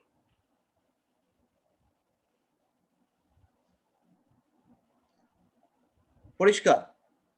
এরপরে আমরা চলে আসব একটু কঠিন ক্যালকুলেশন এবং একটু বিতর্কিত ক্যালকুলেশন। এটা হচ্ছে আয়ু রেখাতে বয়স নির্ণয়।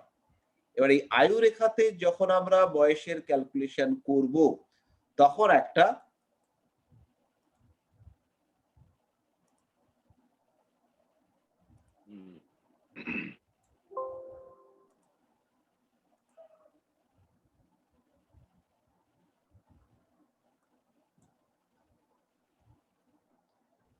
ব্যাপার রয়েছে, বলছি।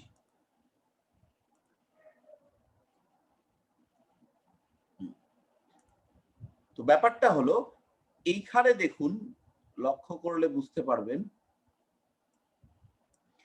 এই যে জায়গাটা বৃদ্ধাঙ্গুলির যে মূল দেশ, বৃদ্ধাঙ্গুলির যে মূল যেখান থেকে শুরু হয়েছে, এইখান থেকে আমি অনেকগুলো দাগ টেনেছি।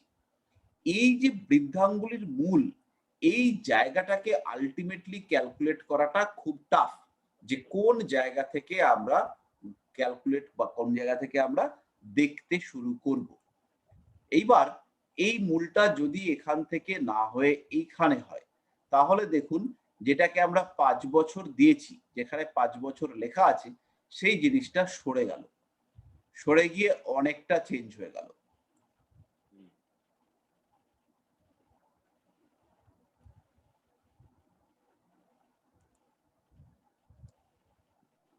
লক্ষ্য করলে দেখবেন এই জায়গা থেকে যদি আমরা শুরু করি, তাহলে 5 বছর যে জায়গাটাকে ধরেছিলাম সেই জায়গাটা কিন্তু আর চেঞ্জ হয়ে গেল।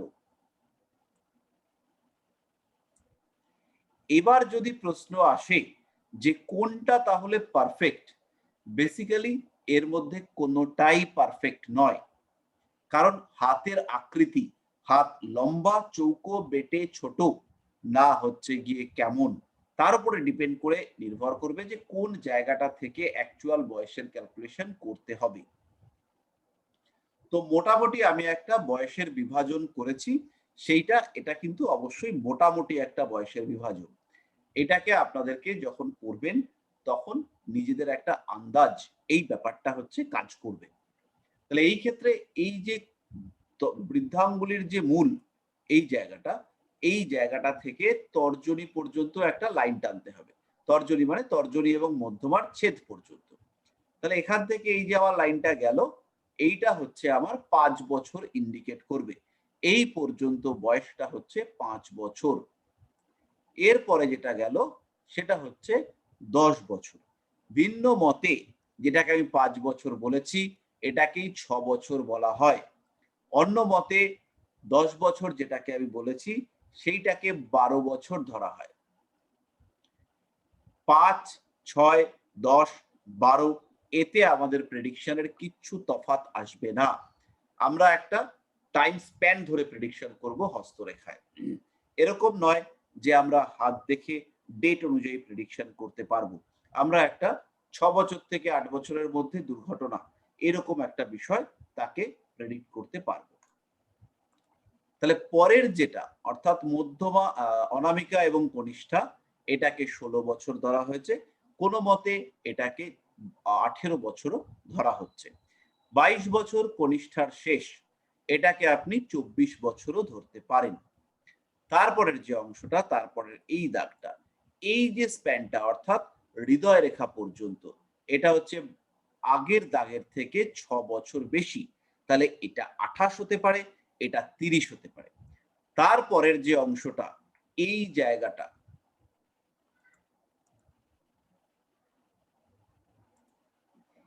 এই যে জায়গাটা, এই জায়গাটাকে হাতের আকৃতি অনুসারে 3 ভাগ অথবা 4 ভাগ করতে হবে। এইটা কিন্তু পুরোটাই ডিপেন্ড করবে হাতের আকৃতির উপরে। এই হাতটা লম্বা বলে আমি 4 ভাগ করেছি। হাতটা যদি আমাদের হাতের মতন চৌকো টাইপের হাত হতো তাহলে এই জায়গাটাকে 3 ভাগ করতে হতো। এইটা হাতের কোয়ালিটি বুঝে ভাগটা করে নেবেন। মোটামুটি এই যে গ্যাপিংটা, এইখানের যে গ্যাপিং, এইটা দেখবেন প্রায় সমান থাকবে। এখানে প্রথম দুটো ভাগ ইন্ডিকেট করবে 8 বছর করে, প্রথম 3টে ভাগ ইন্ডিকেট করবে 8 বছর করে ডিফারেন্স, অর্থাৎ 42 থেকে 50, 34 থেকে 42, 42 থেকে 50, 50 থেকে 58। এটাই যদি 36 থেকে হতো তাহলে 36 থেকে 44, 44 থেকে 52, 52 থেকে 60 এইরকম হতো ভাগটা। তারপরের যে অংশ, সেই ক্ষেত্রটা তারপরের পার্টটাকে 10 বছর করে ভাগ করবেন। কিভাবে ভাঙবেন? এটা হচ্ছে এই মণিবন্ধর এই জায়গাটাকে ভেঙে নিতে হবে। এই জায়গাটাকে 4টে বা 5টা ভাগ করতে পারেন। হাতের কোয়ালিটি এবং সাইজ আর হাতের লেন্থের উপরে ডিপেন্ড করে ভাগটা হবে। এই ভাগগুলোর প্রত্যেকটা ভাগের বয়স হচ্ছে 10 বছর করে। তাহলে এইবার যখন কাজটা করবেন তখন একটা মানুষের কে কিভাবে জাজ করবেন সেটা আমি একটুখানি বোঝাই। এই জটিলতা বর্জিত হয়ে আমি বোঝাচ্ছি।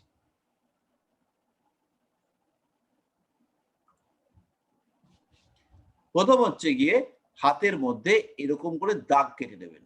এটা হচ্ছে 6, এটা 12, এটা 18, এটা 24, এরকম করে দাগ কেটে নেবেন।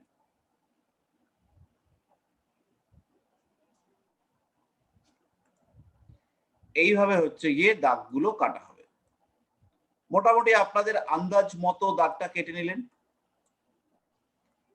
এইবার কিছু লাইফ ইভেন্ট, স্পেশালি কোনো রোগ, কোনো বড় অ্যাক্সিডেন্ট, এইগুলোকে মেলাবার চেষ্টা করবেন যে কোন বয়সে ঘটেছে। দেখা গেল যে এই জায়গাটাতে একটা নিম্নগামী রেখা এরকম ভাবে রয়েছে, তাহলে এই বয়সটা কত বয়স ইন্ডিকেট করছে সেটাকে আইডেন্টিফাই করবেন। সেই বয়সে কোনো দুর্ঘটনা, কোনো মিসহ্যাপ, কোনো পরিবারের মানুষের মৃত্যু এইগুলো ঘটেছে কিনা তার কাছ থেকে জেনে নেবেন। নিয়ে এক্স্যাক্টলি ডেটটা বা এক্স্যাক্টলি ওইটাকে কোন বয়স হিসেবে ধরবেন সেটা ক্যালকুলেট করতে পারবেন।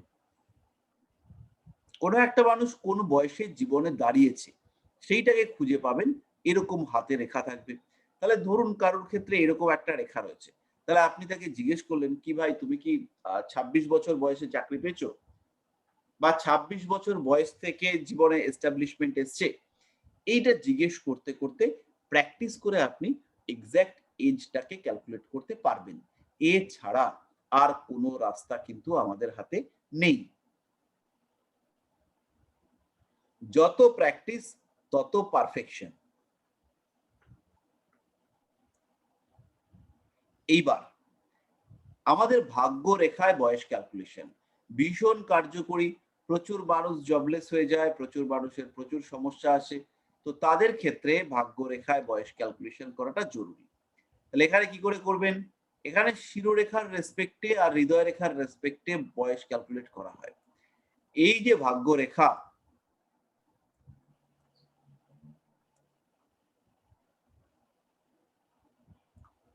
এটা এই ভাগ্যরেখা যেখানে শিরোরেখাকে ক্রস করেছে এই জায়গাটা, এই বয়সটা হচ্ছে 35, এই বয়সটা হলো 35। এইটা যদি 35 এর জায়গায় আপনার 38 হয় তাহলেও কোনো দোষ নেই। 35 এর জায়গায় 38, 35 এর জায়গায় 38, 35 এর জায়গায় 33, এরকম হতেই পারে। এক্স্যাক্টলি আইডেন্টিফাই করা মুশকিল আছে। এর পরের যেটা, সেটা হচ্ছে হৃদয় রেখার সঙ্গে ছেদ, এই বয়সটাকে আপনি ধরবেন 55। ভুল বললাম, এটাকে আপনি ধরুন 50।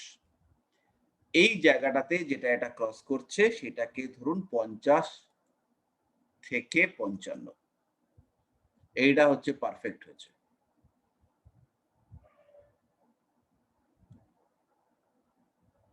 এই জায়গাটা হচ্ছে 50 থেকে 55, আর এটা যেটা আমরা 35 ধরলাম, এইটা হচ্ছে 35 থেকে ধরুন 40, তাহলে এটাও পারফেক্ট হবে।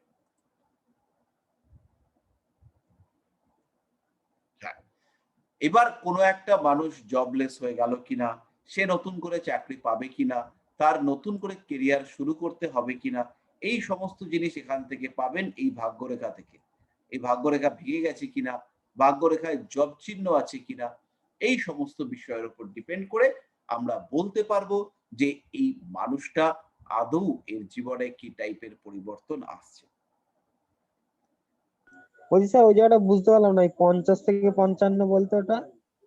এইটা হচ্ছে শিরোরেখায় যেখানে ভাগ্যরেখাটা ক্রস করবে সেই জায়গাটাকে আমরা বলবো 50 থেকে 55 বয়সের মধ্যে।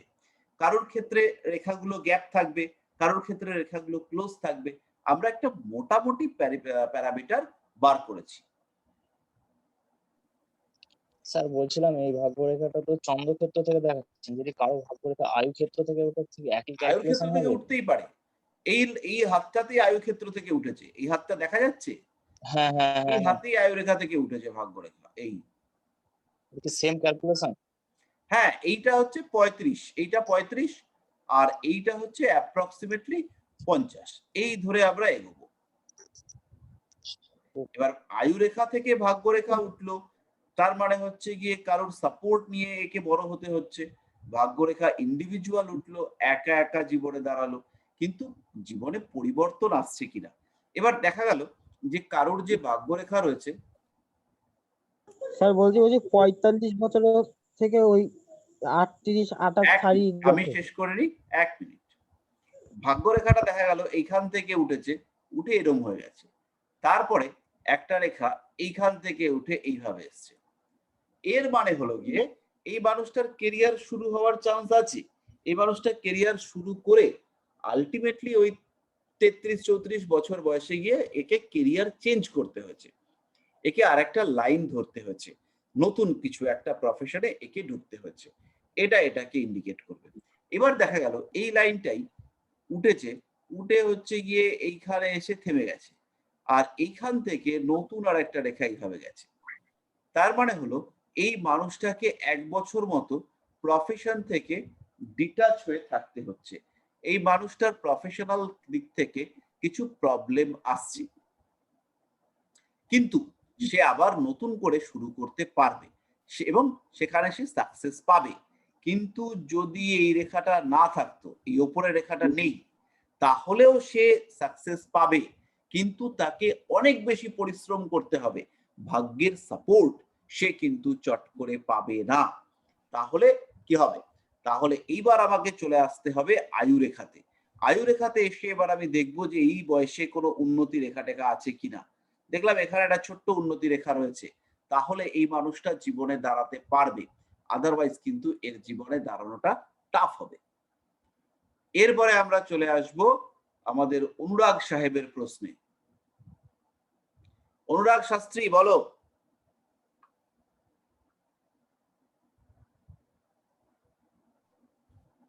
অনুরাগ,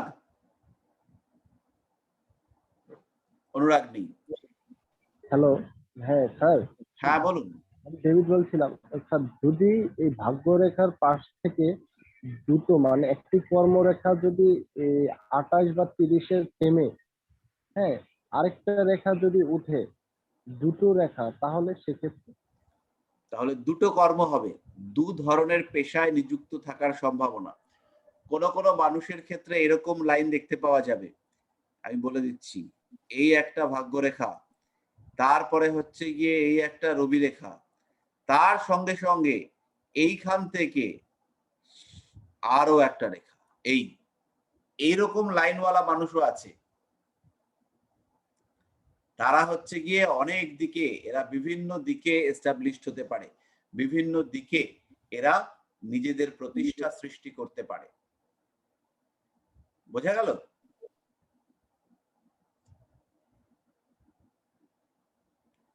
আসবে, আমি ভাগ্যরেখা পড়াবো, ইভেন্ট ধরে ধরে পড়াবো, তো আমাদের এই সমস্যাগুলো মাথা থেকে বেরিয়ে যাবে। আচ্ছা, এবার হচ্ছে আমাদের হৃদয় রেখা। কে?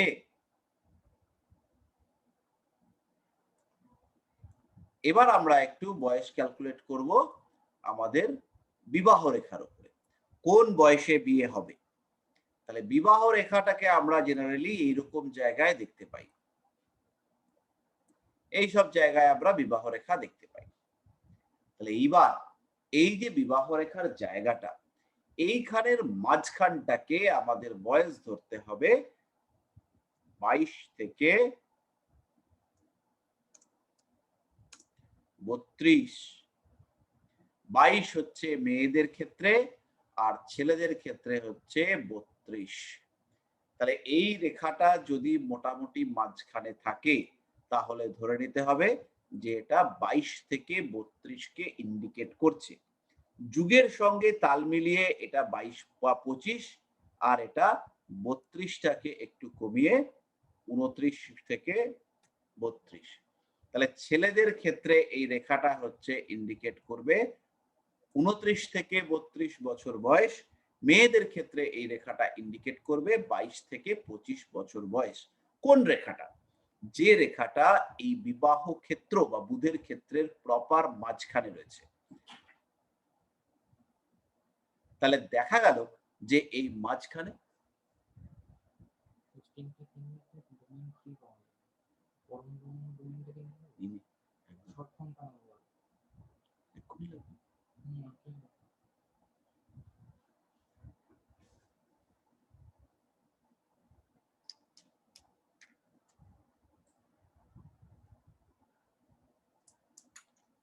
এক সেকেন্ড, হ্যাঁ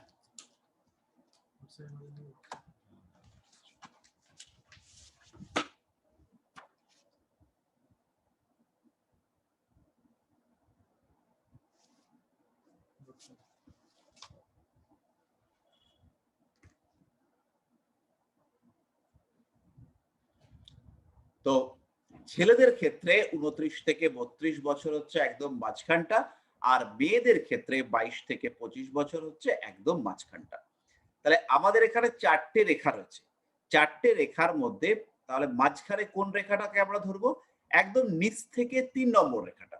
তাহলে 3 নম্বর রেখাটা হচ্ছে 22 থেকে 25 বছর বয়স, একটা মেয়ের ক্ষেত্রে 25 বছর বয়স। তাহলে 1 নম্বর, নিচ থেকে যদি 1 নম্বর রেখাটা থাকে,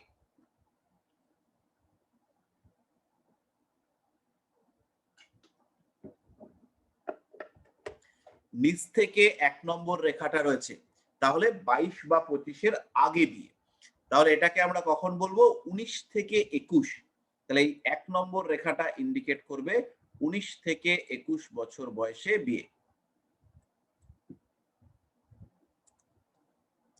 তাহলে 1 নম্বর রেখাটাকে আমরা বলবো, এই রেখাটা ইন্ডিকেট করবে 19 থেকে 21। এটাই যদি কোনো ছেলের হাতে থাকে, তাহলে আমরা কি বলবো?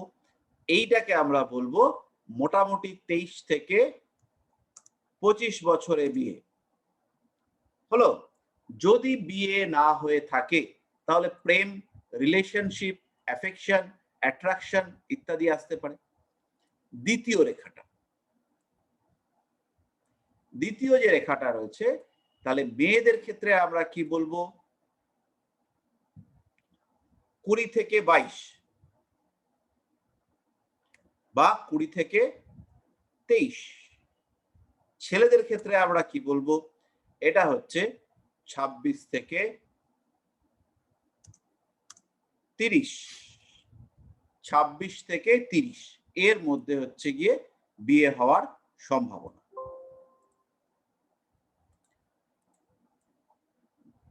মাঝখানে যদি রেখাটা থাকে তাহলে আমরা বলবো মোটামুটি 25-এর আশেপাশে বিয়ে, আর ছেলেদের ক্ষেত্রে হলে 29 থেকে 32-33 এর মধ্যে বিয়ে হয়েছে।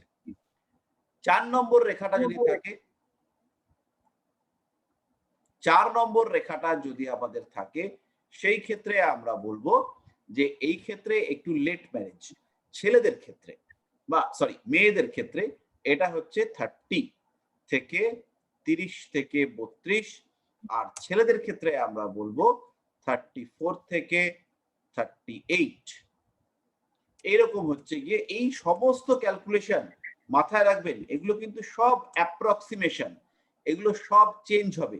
আমি আপনাদেরকে সিস্টেমটা শেখাচ্ছি, এগুলোর কিন্তু পারফেকশন 0।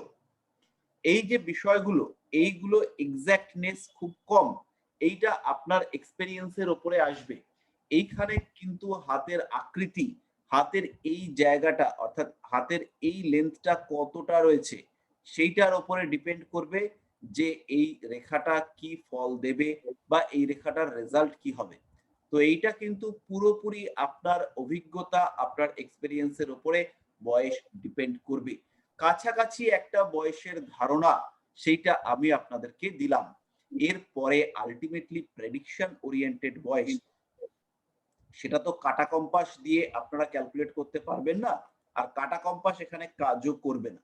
তো এই ক্ষেত্রে ইনটিউশন পাওয়ার একটা বড় ভূমিকা নেবে এবং তার উপরে বেস করেই আমরা আলটিমেটলি ক্যালকুলেশনটা করব। তাহলে বয়স নির্ণয় সংক্রান্ত বিষয়গুলো আমরা জানলাম। এর পরের দিনকে আমরা শুরু করব আয়ু রেখা থেকে। আমরা মূলত 5টা রেখা ক্লাস করব, 5টা রেখা সম্পর্কে জানবো। আয়ু রেখা, হৃদয় রেখা, শিরোরেখা, ভাগ্যরেখা এবং রবি রেখা। তারপরে আমরা চলে যাব কম্বিনেশন ওরিয়েন্টেড ক্লাসে, যে কি হলে পরে কি ঘটনা ঘটে, হাতের রেখা থেকে কিভাবে আমরা রাশি আইডেন্টিফাই করতে পারি, বা বিভিন্ন ইভেন্ট, বিয়ে ভালো চলবে, বিয়ে খারাপ চলবে, এই টাইপের ইভেন্ট ওরিয়েন্টেড যে ক্লাসগুলো, তাতে আমরা শিফট করব। এবার আমাদের এই বয়স সংক্রান্ত বা রেখা সংক্রান্ত, রেখার কোন রেখা কোন দিকে গেলে কি ফল হবে সেটা আপনারা নিজেরাই বুঝতে পারবেন।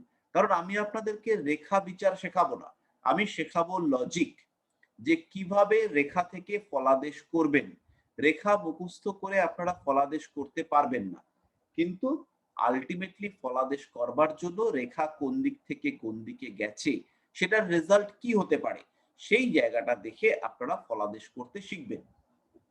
তো এই পর্যন্ত আমাদের পড়াশুনো। তার মধ্যে কোনো প্রশ্ন থাকলে পরে আমাকে একটুখানি বলুন। স্যার একটা কোশ্চেন আছে।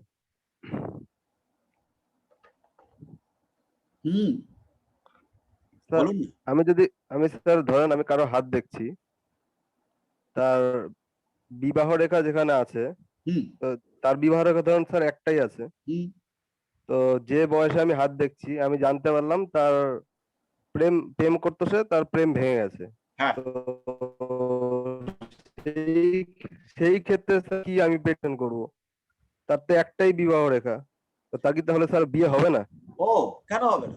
বিবাহ রেখা দিয়েই শুধুমাত্র বিবাহ বিচার করা হবে না তো। বিবাহ রেখা হাতে নেই সেরকম লোকেরও বিয়ে হয়েছে। বিবাহ রেখা হাতে 3টে আছে, একটাই বিয়ে হয়েছে, কোনোদিন প্রেম করেনি, সেরকমও আছে। এই যে জায়গাগুলো, এই জায়গাগুলোতে পামিস্ট্রিতে বেশ কিছু কনফিউশন রয়েছে। এই ক্ষেত্রে আমাদের যে ওই রেখা একটা দেখালাম না, যে ইচ্ছা শক্তি বা প্রেম অনুভূতি রেখা, ওই রেখাটাকে আমাকে দেখতে হবে। শুক্র ক্ষেত্রটাকে দেখতে হবে। হৃদয় রেখা যদি বৃহস্পতির দিকে যায় তাহলে একটা মানুষের মধ্যে সামাজিক বিহেভিয়ার বাড়বে। সেই রেখাগুলো দেখে আমাদের প্রেডিক্ট করতে হবে। একটাই প্রেম ছিল, সেটা ভেঙে গেছে, এবার আমাকে দেখতে হবে যে সেই প্রেমটা কোন বয়সে ছিল, সেই বয়সেই এক্স্যাক্টলি বিবাহ রেখাটা আছে কিনা। তাহলে সেই ক্ষেত্রে যদি ওই বয়সেই বিবাহ রেখাটা থাকে তাহলে পরবর্তীকালে বিয়ে করতে সমস্যা হবে, লোকটা বিয়ে করতে চাইবে না। কিন্তু যদি বিবাহ রেখাটা অন্য বয়সে থাকে তাহলে অবশ্যই বিয়ে হবে। বোঝা গেল? আমি স্যার বলতে চাচ্ছিলাম কি, যে বয়সে দেখছে তার আগে যদি হয়ে ভেঙে যায় আর কি। ধরেন আমি প্রেডিকশন করছি, যে বয়সে আমি দেখছি 30 বছর তার, ধরেন স্যার 22 বছরে তার হয়ে ভেঙে গেছে, তো একটাই আবার তার রেখা আছে সেই রেখাটা ক্ষেত্রে, কোন বয়সে? রেখা তো প্রেম বিবাহ। রেখাটা ধরেন স্যার 22 বয়সে আছে, 22 বয়সে আছে, আমি যদি দেখি তো যদি আমি বিবাহ 30 রেখাটা বয়সে, 22-এ থাকে হ্যাঁ আর একটাই আছে 22-এ আপনার। প্রেম হয়ে ভেঙে যায় তাহলে হ্যাঁ। বিবাহ রেখাটা ছোট থাকবে। আর সেই ও। ক্ষেত্রে হচ্ছে গিয়ে পরবর্তীকালে বিয়ে হওয়াটা কিন্তু মুশকিল হবে। বিয়ে হবে না নয়, বিয়ে হবে। সেটার জন্য অনেক রকম সিম্বল আছে, সেগুলো আমরা শিখবো। কিন্তু বিয়ে হবে, কিন্তু বিয়ে হওয়াটা মুশকিল হবে। লোকটা চট করে বিয়ে করতে চাইবে না। লোকটা বলবে না বিয়ে করব না, ওকে ভালোবেসেছি, বা বিয়ে করতে গিয়ে ঝঞ্ঝাট, মেয়ে পছন্দ হচ্ছে না, এই সমস্ত নানান বিষয় দেখতে পাওয়া যাবে।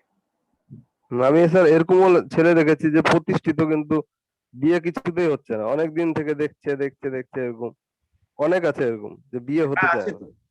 এদের ক্ষেত্রে বিবাহ রেখা পীড়িত থাকতে দেখতে পাওয়া যায়।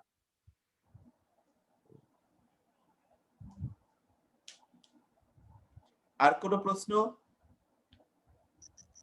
স্যার বলছিলাম শিরোরেখা ক্যালকুলেশন কিভাবে হয়? হ্যাঁ, এইটা একটা জটিল প্রশ্ন। আমি আর আমার রবি রেখা স্ক্রিনটা শেয়ার করি। আর রবি রেখা রবি রেখার বয়সের ক্যালকুলেশনটা সোজা, হৃদয় রেখার উপর ডিপেন্ড করেই আমরা ক্যালকুলেশনটা করে দেবো। আমি একটু শিরোরেখাটা দেখাই। শিরোরেখার বয়সের ক্যালকুলেশনটা খুব কঠিন এবং এইটা নিয়ে প্রচুর দ্বিমত আছে। শিরোরেখাটাকে একটু আগে আঁকি।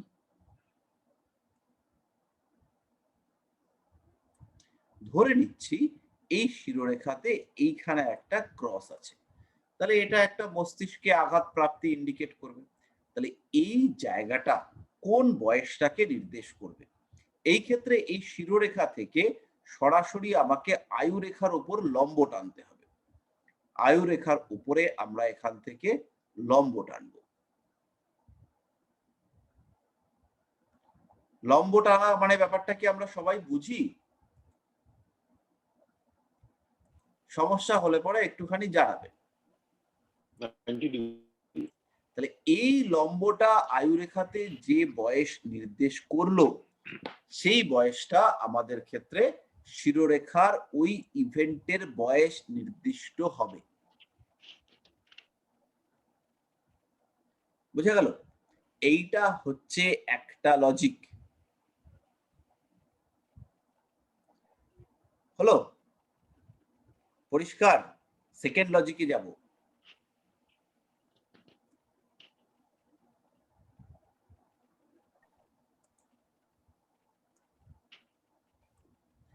সেকেন্ড লজিক হচ্ছে মণিবন্ধর মাঝখান এই জায়গাটাকে ক্যালকুলেট করতে হবে, করে 3টে লাইন টানতে।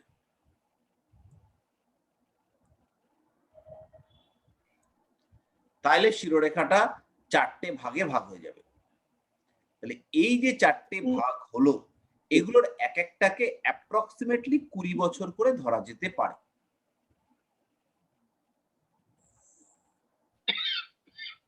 তো আমি পার্সোনাল প্র্যাকটিসের সময় শিরোরেখাটাকে বয়স নির্ণয়ের ক্ষেত্রে কাজে লাগাই না। পার্সোনাল প্র্যাকটিসের ক্ষেত্রে আমি হচ্ছে গিয়ে ওই হৃদয় রেখা এবং আয়ু রেখা এই দুটোর উপরেই ডিপেন্ড করি। তো এইরকম দুটো মত রয়েছে। এই শিরোরেখা থেকে বয়সের ক্যালকুলেশন, এটা কিন্তু ইন জেনারেল আমরা বইপত্রে খুব একটা পাই না। আয়ু রেখার বয়সের ক্যালকুলেশনটা অ্যাভারেজ বইতে পাওয়া যায়। শিরোরেখার ক্ষেত্রে এটা একটা সমস্যা আছে।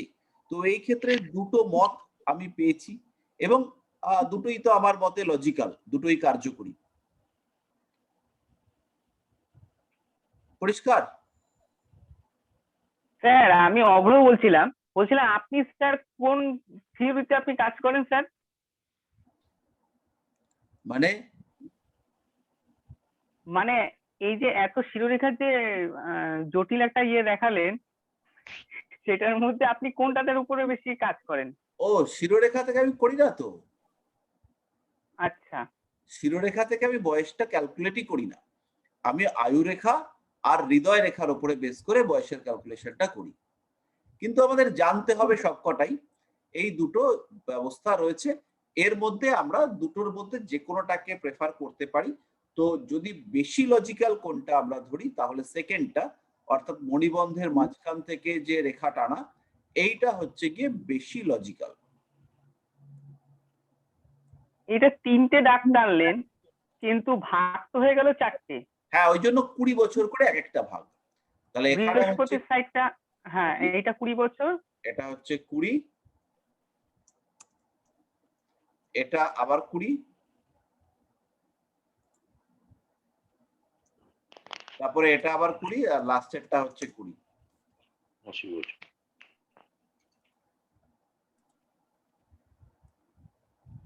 মানে টোটাল অ্যাপ্রক্সিমেটলি 80 বছরের একটা ক্যালকুলেশন। ঠিক আছে স্যার। স্যার হ্যাঁ বলুন। বললাম স্যার বয়সের ক্ষেত্রে হৃদয় রেখার কি স্যার বুধের ক্ষেত্র থেকে শুরুটা ধরবো? বুধের ক্ষেত্র থেকে, হৃদয় রেখার শুরুটাই বুধের ক্ষেত্র থেকে। বুধের ক্ষেত্রে প্রথম খণ্ড 25 বছর, দ্বিতীয় খণ্ড 50 বছর, তৃতীয় খণ্ড 75 বছর। চতুর্থ খণ্ড থাকে না, জেনারেলি থাকে না। স্যার রবি রেখাটা তাহলে একটু বলুন। রবি রেখা থেকে বয়স ক্যালকুলেট করার ব্যাপার নেই। আচ্ছা, রবি রেখাটা কোন জায়গাতে রয়েছে সেটা আমরা দেখব। আর আপনার হাতে যে একটা প্রবলেম আছে রবি রেখার ক্ষেত্রে তিল চিহ্ন প্লাস ওই হৃদয় রেখার উপর, তাহলে ওটা কি দুটো কি আর ডিফারেন্স হতে পারে প্রবলেমটা? না না, কিছু প্রবলেম নেই, প্রবলেম আমরা আছি না, সলভ করে দেবো। ক্যালকুলেশনটা না, এইটা কিরকম রয়েছে সেই ব্যাপারটা দেখে আমাদেরকে প্রেডিক্ট করতে হবে কি অবস্থাটা রয়েছে। এই ব্যাপারগুলো হাতের রেখা হচ্ছে গিয়ে মুখে বললে পরে আমরা কোনোভাবেই আইডেন্টিফাই করতে পারবো না। রবির ক্ষেত্রে তিল, সেটা হচ্ছে প্রতিষ্ঠায় বাধা, এইটা ধরে চলতে হবে। রবির ক্ষেত্রে তিল যদি খুব প্রমিনেন্ট হয় এবং রবি ক্ষেত্রটাও দুর্বল থাকে, সেই ক্ষেত্রে চোখের রোগ হওয়ার সম্ভাবনা দেখতে পাওয়া যায়। হৃদয় রেখাটা যদি ভাঙাচোরা থাকে তার সঙ্গে, তাহলে চোখের রোগের বদলে হৃদরোগ হওয়ার সম্ভাবনা দেখতে পাওয়া যায়। রবি ক্ষেত্রটা দুর্বল মানে কিরকম স্যার?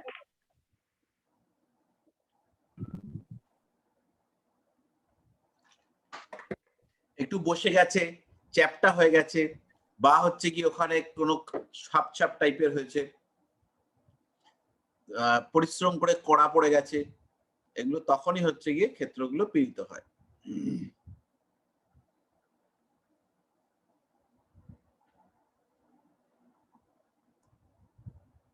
স্যার আরেকটা কোশ্চেন ছিল, বৃহস্পতির আঙুল আর শনির আঙুলের ঠিক মাঝে একটা হিজিবিজি ব্যাপার থাকে, ওটা ওই শনির ত্রিশূল নাকি এরকম একটা বলে না? হ্যাঁ, শনির ত্রিশূল ওটা নয়, শনির ত্রিশূলটা আমি দেখাচ্ছি।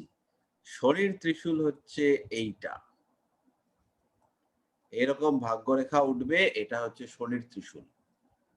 আর একটা ত্রিশূল দেখতে পাওয়া যায়, সেইটা হচ্ছে খুব রেয়ার, সেটা হচ্ছে হৃদয় রেখা উঠে এরকম গেছে আর এইখান থেকে ত্রিশূল, এটা ভয়ঙ্কর চিহ্ন, এটা দারুণ চিহ্ন। স্যার আমার আছে। তাহলে কিন্তু বিয়ে হবে না। বিয়ে হবে না? না, এমনি বিবাহ রেখা নেই। এই চিহ্নটা হচ্ছে সংসার ত্যাগ করার চিহ্ন। এরকম যদি ত্রিশূল থাকে আর এই ত্রিশূলের একটা শাখা, বা এইটা যদি হৃদয় রেখার উপরে ত্রিশূল থাকে এরকম, এই হৃদয় রেখা উঠেছে আর এখানে এরকম ত্রিশূল হয়েছে, তাহলে সেই ক্ষেত্রে হচ্ছে গিয়ে এটা বড় ত্যাগী সন্ন্যাসীদের ক্ষেত্রে দেখতে পাওয়া যাবে, এবং এই ক্ষেত্রে বিয়ে হওয়াটা কিন্তু একটু মুশকিল হয়ে দাঁড়ায়। তার মধ্যে আবার হাতে বিবাহ রেখাও নেই, কঠিন ব্যাপার। মা কিন্তু তাড়িয়ে দেবে বাড়ির থেকে। যা আচ্ছা, তাহলে আজকের মতো আমরা রেকর্ডিংটাকে আপাতত স্যার, অফ করি।